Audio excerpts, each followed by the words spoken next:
আসসালামু আলাইকুম, শুভ সন্ধ্যা আপনাদের সকলকে। আজকে স্যাটারডে 9 জানুয়ারি বিএনপির ভারপ্রাপ্ত চেয়ারম্যান জনাব তারেক রহমানের সাথে সৌজন্যমূলক সাক্ষাৎ করতে কলন করতে আসছিলেন high commissioner of the Islamic Republic of Pakistan, ambassador to the আপনার Democratic Republic of Germany and the high commissioner of the Commonwealth of Australia. বৈঠকগুলোতে কীভাবে দ্বিপাক্ষিক সম্পর্ক জোরদার করা যায়, স্ট্রেংথেন করা যায়, potentially BNP government, an elected BNP government, how it intends to strengthen relations, bilateral relations with the countries and with the governments that the High Commissioners and Ambassadors represented this evening. তো ওই আলোচনার বিষয়বস্তু ছিল, প্রথমে ওনারা ম্যাডামের condolence জানালেন, মানে ম্যাডামের ইন্তেকালের ব্যাপারে কন্ডোলেন্স জানালেন বিএনপির ভারপ্রাপ্ত চেয়ারম্যান তারেক রহমান সাহেবের কাছে।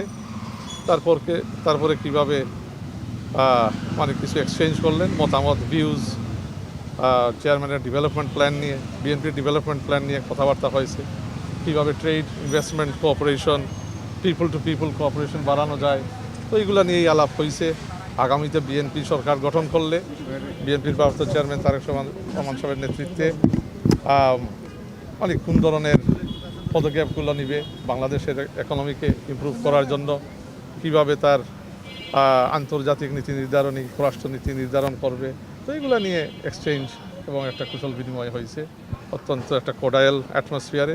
ওখানে উপস্থিত ছিলেন বিএনপির জাতীয় স্ট্যান্ডিং কমিটির অন্যতম সদস্য জনাব নজরুল ইসলাম খান, চেয়ারপারসন সাহেব, ভারপ্রাপ্ত চেয়ারম্যান সাহেবের প্রেস সেক্রেটারি সালেহ শিবলি সাহেব, ভারপ্রাপ্ত চেয়ারম্যান সাহেবের কমিউনিকেশনস অ্যাডভাইজার জনাব মাহদি আমিন সাহেব সহ অন্যান্য কিছু নেতৃবৃন্দ বিভিন্ন বৈঠকে ছিলেন। তো অত্যন্ত একটা কোডায়াল অ্যাটমসফিয়ারে অনেক কথাবার্তা হয়েছে। দেখেন, ওনার দেশে ফিরে আসা 25 ডিসেম্বর যখন ফিরেন, এটা ঐতিহাসিক দিন। সমস্ত বাংলাদেশ এই দিন ঢাকায় ছিল এবং ইন্টারন্যাশনাল কমিউনিটি এটা রিয়েলাইজ করতে পারে that Tareq Rahman is an important political leader, not just of Bangladesh but of the region. তো এই রিজনের একজন মানে গুরুত্বপূর্ণ নেতা হিসাবে ওনাকে বিবেচনা করা হচ্ছে এবং আন্তর্জাতিক মহল বিশেষ করে ওনার মানে দেশে আসার পরে তারা এখন আগ্রহ নিয়ে সাক্ষাৎ করতেছে, যেহেতু they see that he may potentially be the next elected Prime Minister of Bangladesh. So his views are very important. যেহেতু উনি nation's opposition leader and leading the Bangladesh Nationalist Party into the elections on February 12th. Thank you. ধন্যবাদ। স্থায়ী কমিটির বৈঠকে কি regularly মোটামুটি series বৈঠক হচ্ছে বিভিন্ন কূটনৈতিক মিশনের সদস্যদের সঙ্গে। জি, আসলে কমনলি যদি বলে মেসেজটা কি, তারা আসলে আগামী নির্বাচন আছে তাদের কনসার্নগুলো কি? তাদের কনসার্ন না, তারা আগ্রহ নিয়ে আসতেছে ওনার সাথে কুশল বিনিময় করতে। ওনাকে একজন প্রধান রাজনৈতিক নেতা হিসেবে দেখতেছে এখন, শুধু বাংলাদেশের না, বললাম তো এশিয়া প্যাসিফিকে এখন he is a very important prominent leader. তো আগ্রহ নিয়ে এখন সাক্ষাৎ করতে চাচ্ছে, ওনার মনোভাব, ওনার উন্নয়নের পরিকল্পনা, এগুলো নিয়ে আলোচনা করতে আসছে। মানে বিএনপি তো অলরেডি কিছু উন্নয়ন পরিকল্পনা 31 দফার মধ্যে দিয়েছে, সেই সকল বিষয়গুলো কি না আপনার বিষয় উপস্থাপন করেছে? হ্যাঁ, 31 দফার বিভিন্ন বিষয় নিয়ে আলাপ আলোচনা হয়েছে।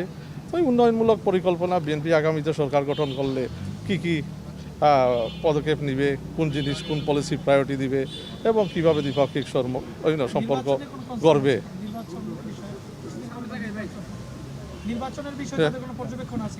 না, নির্বাচনের বিষয়ে কোনো কনসার্ন নাই। তারা মানে অ্যান্টিসিপেশন, মানে they are waiting in excitement to see the first democratic elections. 17 বছর পরে এই দেশে গণতান্ত্রিক ইলেকশন হবে, তো এটার জন্য অপেক্ষায় আছে। যেভাবে বাংলাদেশের মানুষ আগ্রহ নিয়ে অপেক্ষায় আছে, তারও আছে আগ্রহ। আজকে তো স্থায়ী কমিটির বৈঠক আছে, বৈঠকে কি এই ধরনের এজেন্ডা আছে বা এই বিষয়ে কিছু বা আমরা জানতে পেরেছি যে তারেক রহমানকে আজকে আনুষ্ঠানিকভাবে বিএনপির চেয়ারপারসনের দায়িত্ব দেওয়া হতে পারে। বৈঠকের পরে জানতে পারবেন, আমাদের দফতর থেকে জানানো হবে, মহাসচিব অথবা দফতর থেকে ব্রিফিং আসতে পারে এবং চেয়ারম্যান মানে তারেক রহমান সাহেবের চেয়ারম্যান হওয়া তো অনেক সিদ্ধান্তর ব্যাপার, একটু শীঘ্রই ইনশাআল্লাহ হবে, বাট দলের প্রসেসের মাধ্যমেই হবে এবং আপনারা জানতে পারবেন স্থায়ী কমিটির মিটিং শেষ হইলে মিটিংয়ের ব্যাপারে আপনাদেরকে ব্রিফ করা হবে। Thank you. Thank you Thank you so much. Thank you.